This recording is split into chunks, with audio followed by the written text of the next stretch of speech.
हाँ देखिए बेटा, किसको बोलते हैं रेजोल्यूशन। तो कोई वेक्टर बना रहा हूँ मैं आपकी, एक लाइन है, मान लीजिए कोई भी रैंडम लाइन है, ठीक है। ये रैंडम लाइन है आपकी, और यहाँ पर कोई ए वेक्टर है इस तरह का, और ये एंगल कुछ थीटा में बना रहा है, इस तरह का थीटा एंगल बना रहा है कोई वेक्टर। आप बोल सकते हैं मान लीजिए लेंथ इसका मैग्नीट्यूड है, ठीक है। और तो फिर हमको बोला जाता है कि रेजोल्यूशन ऑफ वेक्टर का मतलब क्या है। रेजोल्यूशन ऑफ वेक्टर का मतलब है कि आप क्या इस ए वेक्टर को as a sum of two vectors लिख सकते हैं क्या। इस ए वेक्टर को क्या आप as a sum of two vectors लिख सकते हैं क्या, दो परपेंडिकुलर वेक्टर्स के सम की फॉर्म में लिख सकते हैं क्या आप इसको।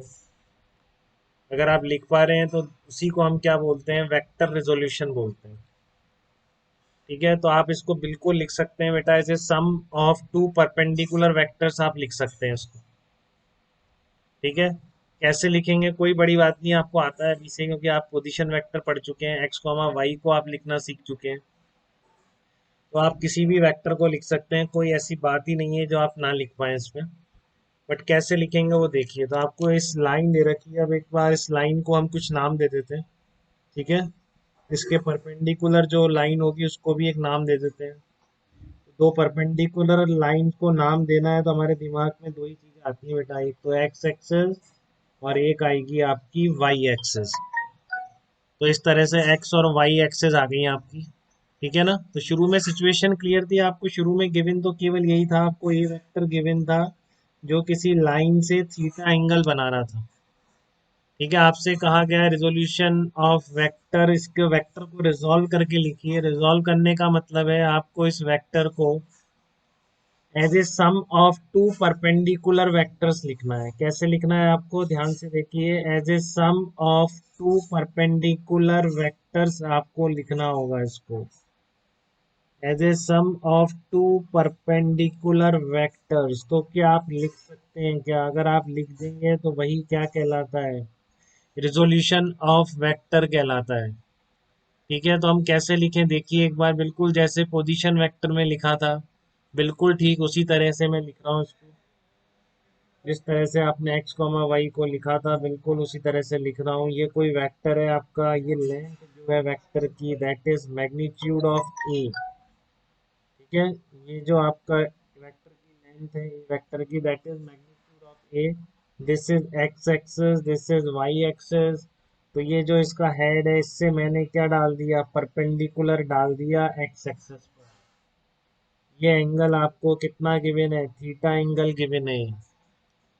तो अब आपको थोड़ा थोड़ा आइडिया लग रहा है कि मैं कैसे इसको लिखने वाला हूँ, कैसे मैं ए वेक्टर को as a sum of two vectors लिख पाऊंगा।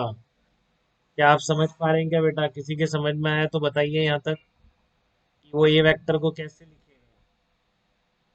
ये जो परपेंडिकुलर नाम डाला है आपने, मान लीजिए पी पॉइंट था, इसको मैं क्यू नाम दे देता हूँ इसको, ठीक है। इसको मैंने क्यू नाम दे दिया, जो ये परपेंडिकुलर ड्रॉ किया है पी से लेकर क्यू पॉइंट तक। तो फिर वही जैसे आपने एक्स कॉमा वाई को लिखा था बिल्कुल सेम उसी तरीके से मैं लिख रहा हूँ बेटा इसको।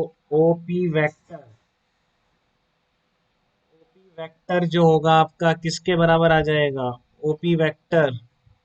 देखिए ओपी वेक्टर आप किसके, as a sum of two vectors लिख सकते हैं आप ओपी वेक्टर को।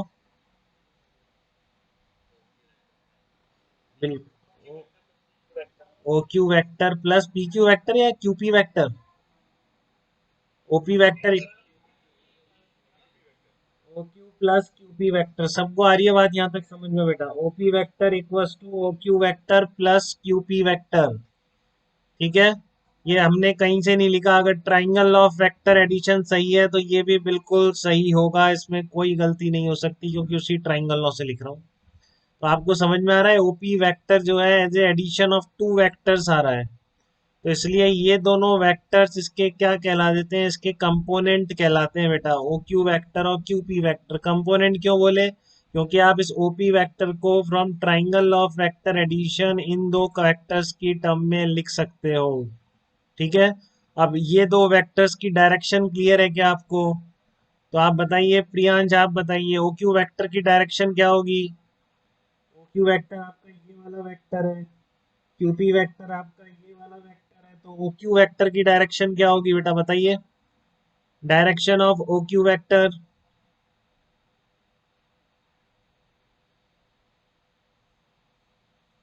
प्रियांश आप बताइए, प्रियांश की आवाज नहीं आ पा रही है शायद।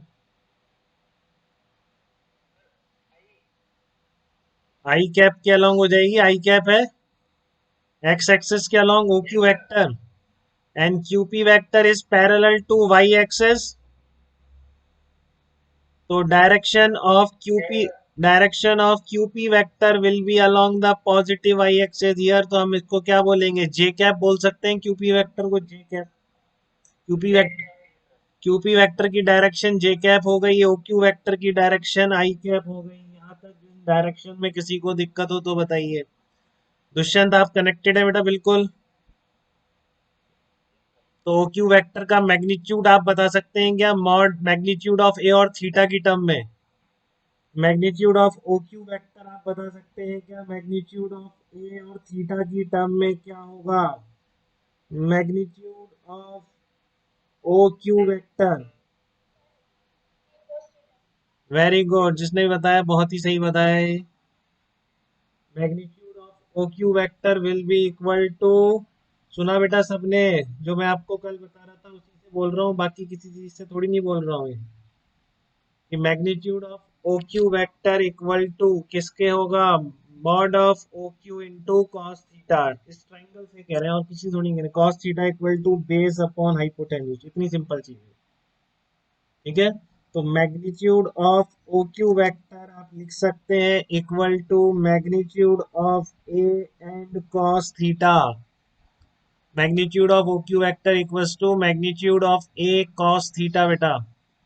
सबको आ रही है बात। तो दूसरा क्या हो जाएगा, आपको पता है ये लेंथ मॉड ऑफ ए है या मैग्नीट्यूड ऑफ ए के बराबर है, मैग्नीट्यूड ऑफ ए से नंबर, तो ये सामने वाली हो जाती है mod of A sine theta, base वाली हो जाती है mod of A cos theta. तो मैग्नीट्यूड ऑफ क्यूपी वेक्टर लिख दूं क्या यहाँ पर मैं, magnitude of QP vector will be equal to magnitude of A sine theta. तो आपके पास इसका मैग्नीट्यूड आ गया, इसका मैग्नीट्यूड आ गया, डायरेक्शन ऑलरेडी थी, तो आप वो काम कर दीजिए जो आपको रिजोल्यूशन ऑफ वेक्टर्स में करना होता है। आपको एक सिंगल वेक्टर को as a sum of two perpendicular vectors लिखना होता है। तो यहाँ पर वही चीज बन रही है, आप ध्यान से देखिए। इसकी जगह मैं लिख दूंगा mod of A cos theta, और डायरेक्शन क्या है इसकी, आई क्या, प्लस दूसरा क्या है आपका क्यूपी वेक्टर। तो इसकी जगह मैं क्या लिख दूंगा, mod of A sine theta J cap लिख दूंगा। तो बिल्कुल वैसे ही करा है जैसे मैंने आपको वेक्टर लिखना सिखाया। तो ये जो कंपोनेंट्स होते हैं mod of A cos theta and mod of A sine theta, ये स्पेशल दो परपेंडिकुलर है एक दूसरे के। ठीक है, नहीं तो कंपोनेंट तो बेटा हर कोई कंपोनेंट कहलाएगा। देखो और कीजिए मेरी बात पर, जैसे मान लीजिए वेक्टर है, इसको आप कैसे भी वेक्टर के सम के फॉर्म में नहीं लिख सकते क्या, ये भी तो लिख सकते हैं आप। इसलिए वेक्टर को कोई भी रैंडम आपने वेक्टर बना दिए, तो आप यहाँ पे नहीं लिख सकते कि a vector equals to a vector plus b vector, बिल्कुल आएगा, ये क्यों नहीं आएगा। ठीक है, बट ये अगर परपेंडिकुलर है कंपोनेंट जिनके सम, ये परपेंडिकुलर नहीं है दोनों, कोई भी रैंडम वेक्टर्स है, ठीक है, तो ये कंपोनेंट जरूर है, बट एक स्पेसिफिक टर्म यूज होता है mod of A cos theta और mod of A sine theta के लिए। वो स्पेसिफिक टर्म होता है रेक्टेंगुलर कंपोनेंट्स। क्या होता है बेटा, वो रेक्टेंगुलर कंपोनेंट्स। तो रेक्टेंगुलर कंपोनेंट्स तभी बोले जाते हैं वेक्टर के, जबकि वो दोनों कंपोनेंट जिनके सम की फॉर्म में आप लिख रहे हैं पूरे वेक्टर को, एक दूसरे से क्या होंगे, 90 डिग्री पर होंगे। ठीक है, तो here mod of A cos theta and mod of A sine theta, simple geometry है बेटा, बहुत ज्यादा और कुछ नहीं है। Mod of A cos theta and mod of A sine theta are called rectangular components, are called rectangular components of a vector, rectangular components of a vector, mod of a cos theta and mod of a sin theta। तो आप कभी भी लिख सकते हैं बेटा, ये कोई जनरल एक्स एक्सेस नहीं थी, मैंने शुरू में ही बताया था, ये वाली लाइन थी कोई।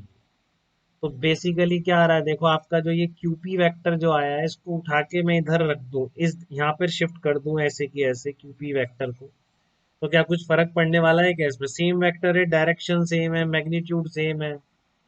ठीक है।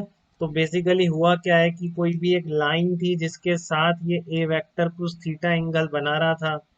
ठीक है, तो मैं इस ए वेक्टर के कंपोनेंट दो कर सकता हूँ। तो ध्यान रखिए, थीटा जिस लाइन के साथ बन रहा है, इस लाइन के साथ है, तो ये वाला कंपोनेंट कितना आ गया है, mod of A cos theta आ गया है। और दूसरा ये वाला जो कंपोनेंट है, ये कौन सा है, ये वाला कंपोनेंट है mod of A sine theta. ये कंपोनेंट आए बेटा, ये mod of A cos theta and mod of A sine theta. These are two rectangular components of a vector. तो किसी भी लाइन के अलॉन्ग हो सकते हैं, जरूरी नहीं है एक्स एक्सिस बना दी थी वो तो हमने। ठीक है, वो तो डिराइव करने के लिए, आपको समझाने के लिए, जिससे आपको क्लियरली दिखे कौन से दो कंपोनेंट्स हैं आई कैप और जे कैप के साथ। नहीं तो बेसिकली बात ये है कि हम किसी भी, कोई भी लाइन किसी भी तरफ जा रही हो, अगर उसके साथ इस तरह का एंगल्स पता है आपको, ठीक है, तो आप हमेशा उसको एज ए रेक्टेंगुलर कंपोनेंट की फॉर्म में लिख सकते हैं। देखिए और एग्जांपल लेता हूँ मैं आपके लिए। जैसे मान लीजिए इस तरह की लाइन है कोई,